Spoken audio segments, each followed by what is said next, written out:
Hello everyone! Welcome back to my channel. Guys, for today's video, ang ipapakita ko naman sa inyo ay kung paano gumawa ng polo without collar for men. So, ang ipapakita ko sa inyo guys ay Hawaiian outfit. So, panoorin nyo from the start till the end para makita nyo yung kalalabasan.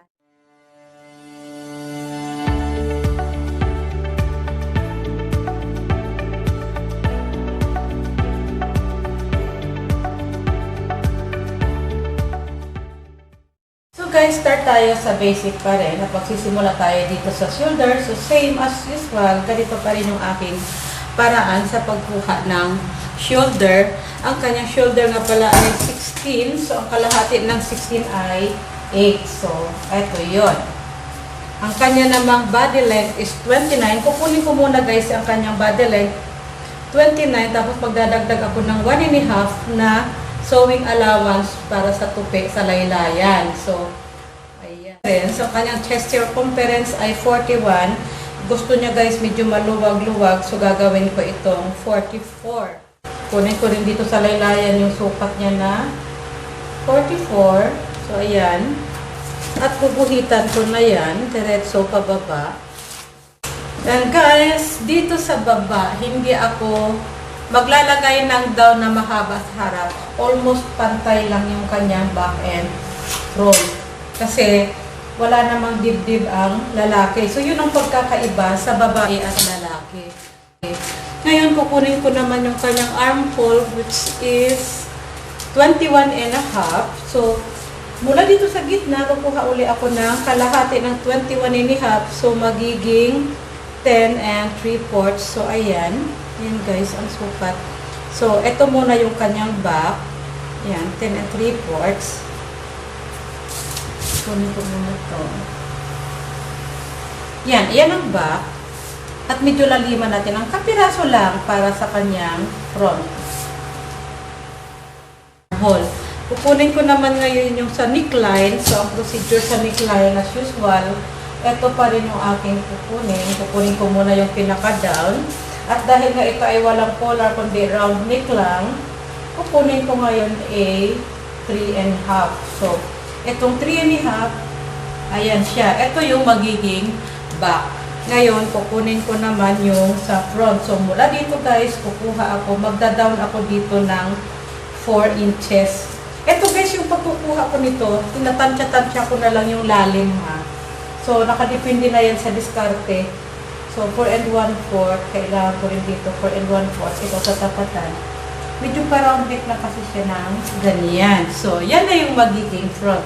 At dahil maglalagay ako dito ng placket para sa butones, magda-down lang ako dito guys ng mga 6 inches para sa placket. At ang placket naman niya, ang gagawin ko ay 1 inch lang. So, magiging half lang dito kasi nakafold yung pattern. So, eto siya. Ito na yung magiging placket. Sa ano na lang mamaya, i-slash ko na lang yan. Siya nga pala guys, dito sa baba, maglalagay ako ng 5 na slit. So, eto, maglalagay ako dito ng slit. Mag-i-extend ako dito para sa kanyang fold sa slit, mga 1 inch. So, ganyan. Ito, 1 inch ang lapad dito.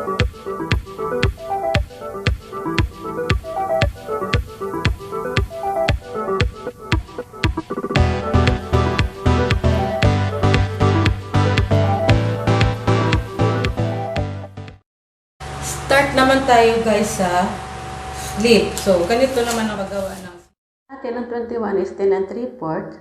So, ang kalahati naman guys ng 10 3/4 is 5 3/8. So, ito naman tayo.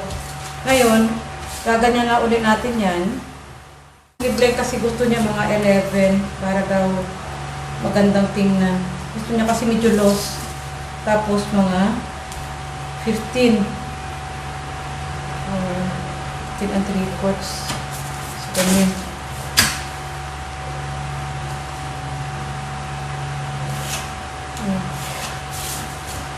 So, ganyan lang guys ang paggawa din ng sleeve ng lalaki.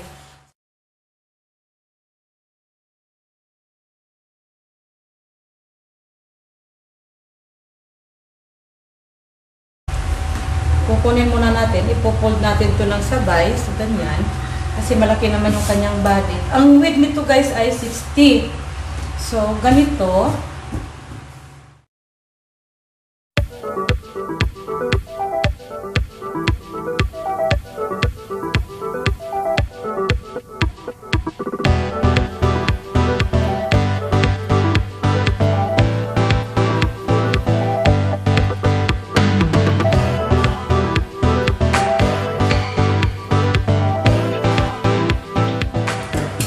So, ayun guys. Ito na yung ating back and front na body. So, ang gagawin ko dito guys sa isa, alisin ko muna to. Hiwalayin ko muna tong isa. So, ito yung magiging front. Kukunin ko muna yung kanyang top. Kasi yung ibaba niyan guys, walang ano yan, wala akong babaguhin dyan. So, ito lang yung aking babawasan. So, dito lang ako maglalagay ng marking para sa aking locket. So, ayan. Ganyan lang.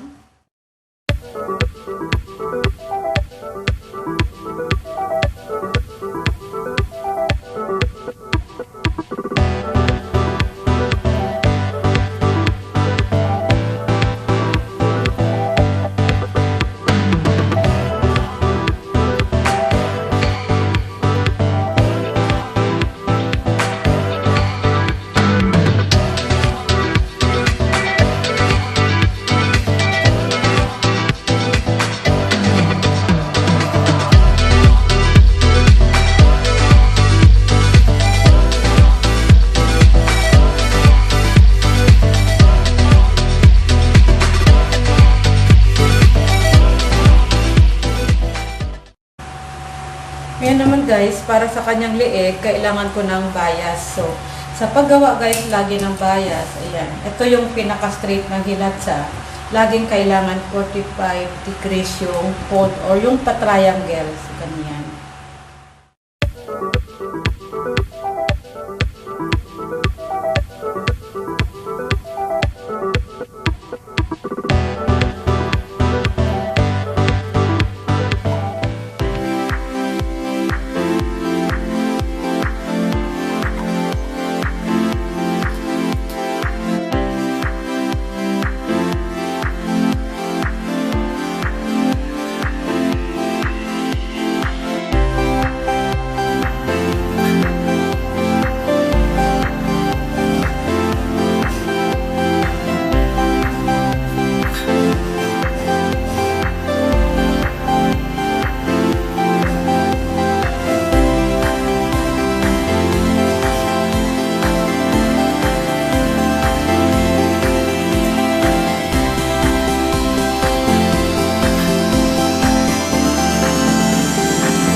naglagay ako dito ng fusible pilon para medyo maganda yung kanyang placket. So, kasi malambot yung tela, sa wrong side muna tayo magpapasada. So, parang ganito lang.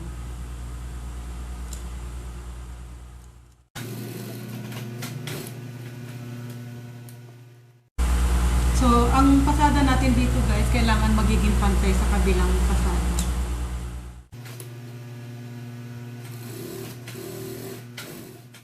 Ang gagawin natin dito, i-slash natin yung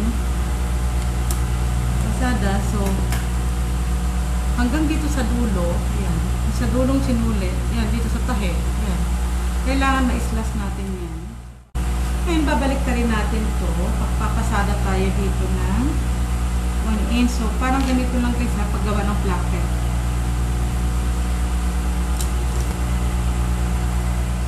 Ipunin natin. So, ayan.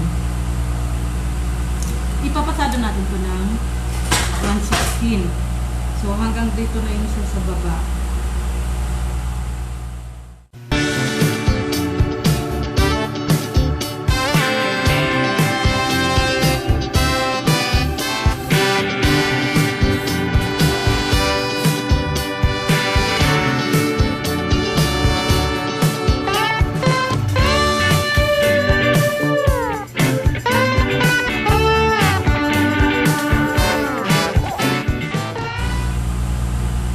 Guys, yung pagsarado natin sa placket ng lalaki, ang kanyang paling ay nasa, yung sa ibabaw ay yung nasa kaliwa. So, gagawin ko dyan guys, gaganituhin muna natin para pantay ito. Tapos ito, kung maalala niya yung slash natin, ipapasok natin ito dun sa slash. So, ganyan. Ito, isasarado natin yan.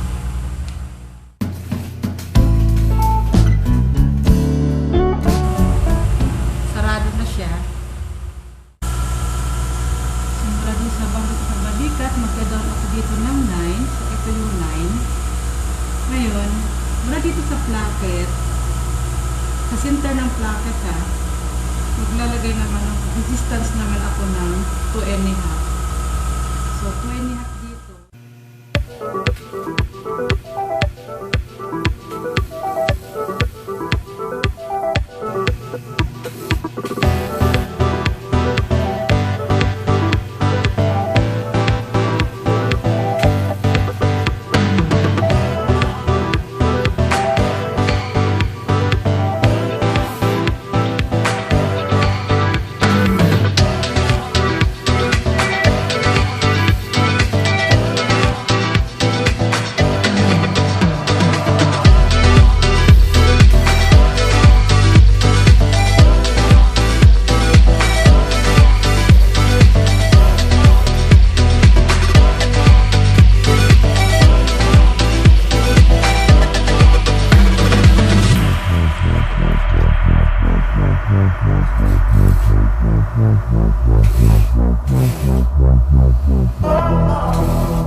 ito na guys, yung aking ginawang Hawaiian polo. So, ayan. Ganyan lang siya guys, kasimple. So, ditong part na to, lalagyan ko pa to ng botones. Bali, 3 botones yan kasi placket yan. Pag wala kasing botones yan guys, mahirap isuot, hindi magkasya. So, ayan. Malaki lang yan guys at saka hindi talaga panlalaki yung fitting form, kaya hindi talaga siya bagay dyan.